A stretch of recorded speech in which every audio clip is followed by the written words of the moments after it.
রোববার দুপুরের লাঞ্চ খুব সিম্পল লাঞ্চ কি হয়, আলু ভাজা আর উচ্ছে ভাজা একসাথে, চিকেন আলু দিয়ে, বড় বড় আলু দিয়ে চিকেন, আগে থেকে একটু টমেটো চাটনি করা ছিল।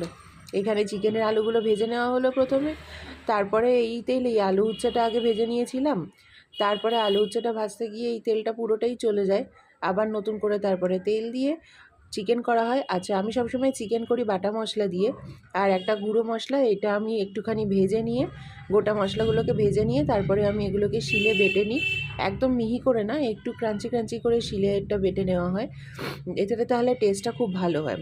এই যে মশলাটা বাটা হয়ে গেছে, এই মশলাটা একদম লাস্টের দিকে চিকেনে দেওয়া হবে। পুরো প্রসেস আমি দেখাইনি এখানে, কারণ সবাই চিকেন করতে জানে, এই চিকেনের পুরো প্রসেস দেখানোটা আমার মনে হয় না কোনো কাজে দেয়। এইখানে আদা রসুন বাটা হয়েছে, আমি লঙ্কাটা পরে বেটে দিই, কারণ আমার মেয়ে জন্য চিকেন আলাদা করে তুলে নিয়ে তারপরে আমাকে লঙ্কা বাটা দিতে হয়। আলু উচ্ছে ভাজা কমপ্লিট।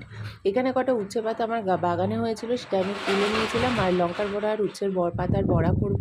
চিকেনের জন্য গোটা গরম মশলা ফোড়ন দিয়ে, পেঁয়াজ দিয়ে ভালো করে নেড়ে চেড়ে তারপরে চিকেনটা দিয়ে অনেকটা ভাজা ভাজা হয়ে গেলে তারপরে মশলা বাটা দিয়ে, তারপরে কিছুক্ষণ পরে টমেটোগুলো দিয়ে একেবারে কষা কষা হয়ে এলে তখন এই গুঁড়ো মশলাটা দিতে হবে, আরও কিছুক্ষণ ধরে কষিয়ে নিয়ে তারপরে গোটা গরম মশলা, তারপরে জল দিয়ে দিতে হবে। ফুটে গেলে আমি গোটা গরম মশলাও বেটেই দিই, ওটা বেটে রেখেছিলাম। রেডি হয়ে গেছে আমাদের ভাত, বড়া, চিকেন।